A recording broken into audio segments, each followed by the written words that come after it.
This is Garis Masculist MGTOW flyers, that is 2-3 page essays on the themes of Masculism and MGTOW, written by and read aloud by Prof. Dr. Hugo de Garis. This is flyer number 527, entitled Agenda Items for Politicians in the Masculist Half of Parliamentary GECs, that's GECs, Gender Equality Committees. Description.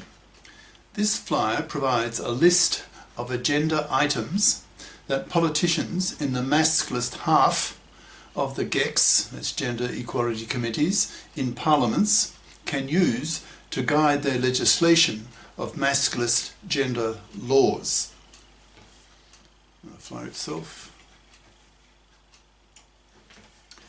Agenda items for politicians in the masculist half of parliamentary GECs, that's Gender Equality Committees, by Prof. Dr. Hugo de Garis. Email profhugodegaris@yahoo.com. Website profhugodegaris.wordpress.com.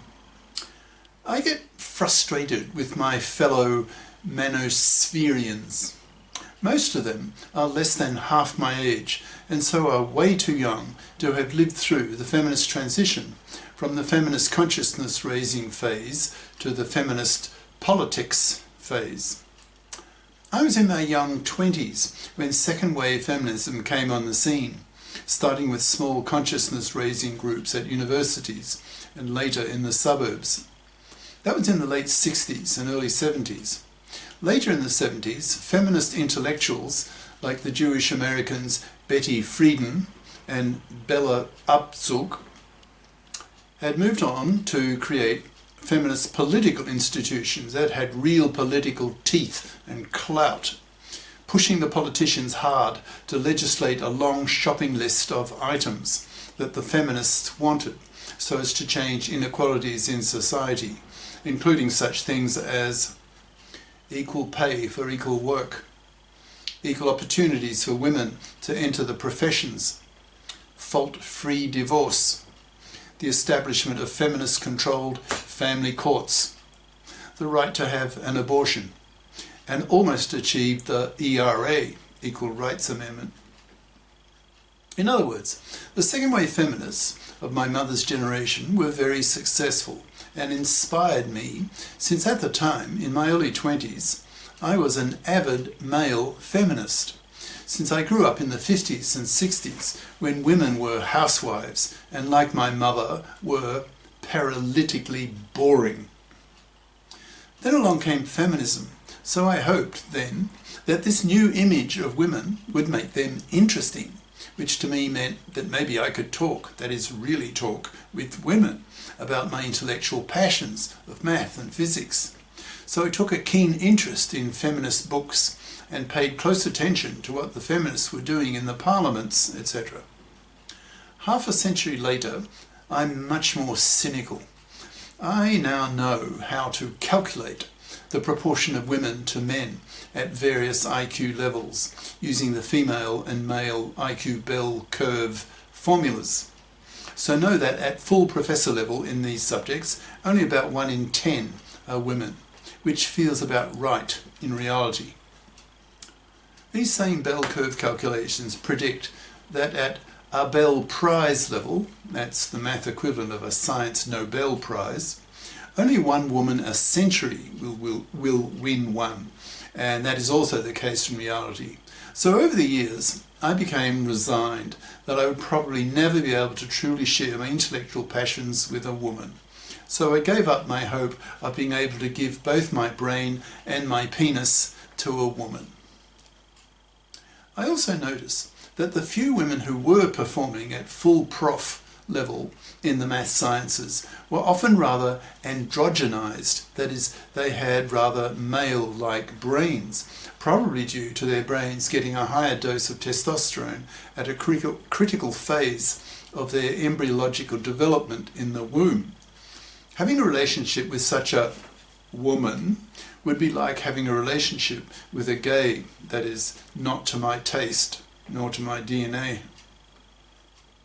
However, one thing I really did take away from the feminist push into gender politics was the lesson of them moving beyond the consciousness-raising stage and into real politics, creating powerful national organisations and the like that had real political power, that the politicians were forced to listen to or be voted out of power by the bloc female, that is feminist, vote.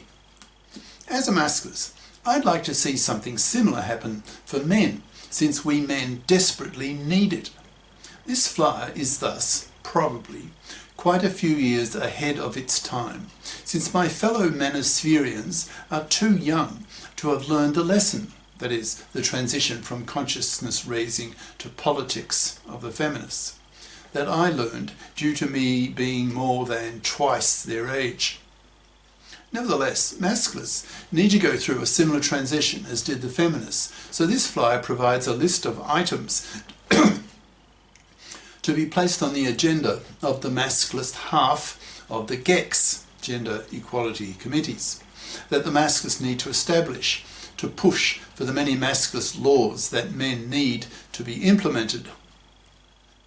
As I see it, it's only a question of time, in brackets, before the millions of Manospherians who are currently still in the consciousness-raising stage, that is, talking about female psychology and how women screw up men's lives, etc., feel the need to move on and change society so that men do not continue to suffer due to the lack of masculist laws that, if implemented, would be so liberating to billions of men. One of the main political goals of politically conscious masculists is the establishment of GECs, GECs, Gender Equality Committees, in the parliaments that consist half of female feminists and half of male masculists, so that the gender issues of both sexes are dealt with equally, which is far from being the case today, since for 99.9% of people, if you mention the term gender equality, they will automatically think of feminism, since in gender political terms, that is all they have ever heard. Masculism has a major task ahead of itself in educating the public that gender oppression is a two-way street, and that in reality women oppress men worse, since many of women's gender crimes against men last decades. For example, women's decades-lasting man's slavery, women's paternity fraud, women's tooth and nail hypocritical opposition to the legislation of the paternity rejection right, when women already have the mara, etc. MGTOWs, that's men going their own way, and masculists, are now in the thick of educating millions of men via the internet, in brackets, the very definition of the manosphere.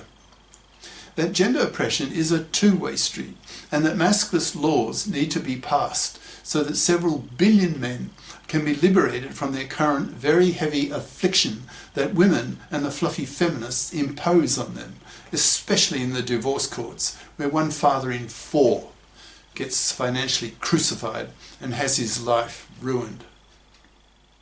So this flyer provides a list of masculist agenda items that the masculist politicians who comprise the masculist half of the GECs they are in, that they need to pass into law and to help socially engineer to create a more just society in gender political terms. I'll list them first in bulleted form, then elaborate after. Bullet. Push for the creation of a FIP society. Bullet. Legislate the para, that's paternity rejection right. Bullet. Reform the divorce courts. Bullet. Boy fair the primary and secondary schools. Bullet. Legislate the OPTAB, that's OPTAB, obligatory paternity testing at birth. Bullet. Promote men's studies courses at universities. Bullet. Fund national masculist organisations. Bullet. Encourage the creation of masculist publishers. Bullet. Fund speakers to teach masculism in the high schools. Bullet. publicised Masculist protests in the media, bullet, etc. Now for the elaborations of the above 10 items. Bullet. Push for the creation of a FIP society. One of the major aims of the Masculists is the creation of a FIP society, which is so important that its label is written in capitals. That's F and S. In a FIP society, nearly everyone is a FIP, a financially independent person.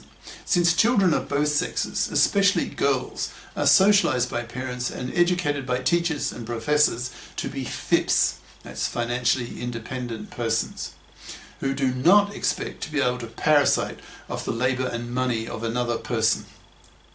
Masculists preach that women have a life expectancy of 85 years and hence a career window of half a century, even those women who stay at home while their kids are small. So have a very powerful moral obligation to become FIPs, or be seen by men as manslavers, and hence hated, since Masculists are abolitionists who see fluffydom, in brackets, a fluffy is a traditional woman who expects to be able to parasite off the money and labour of a man, manslaving him for years, close bracket, as manslavery, and manslavery as slavery, hence hated and a war issue to the Masculists. Masculists aim to wipe out fluffies by totally ignoring them, killing them off slowly by forcing them to rot on the shelf, manless, loveless, sexless, babyless, and utterly rejected by society, both socially and sexually, so that their fluffy manslaving genes are removed from the gene pool. Masculists see manslavery as 1,000 times larger problem than was Negro slavery in the 1800s in the US. There were several million Negro slaves at the time, but there are several billion man-slaves today who need to be liberated from their man-slavery at the hands of fluffy parasites. Thus the Masculists place enormous moral pressure on young women to FIP up, to become FIPs, or threaten them with manlessness and utter social exclusion, which will drive them to suicide. It will be so crushing. Masculists are very conscious that living in a FIP society will go a long way to solving many of men's gender issues, particularly in the divorce courts and the legislation of the para, which will be discussed shortly. Masculists need to inculcate Masculist thinking throughout the culture so that parents can place moral pressure on their daughters to FIP up by getting career competent educations so that they can be FIPs as adults and not expect to parasite off the money and labour of a man. Teachers in primary and secondary schools need to educate their students of the importance of FIPing up as well.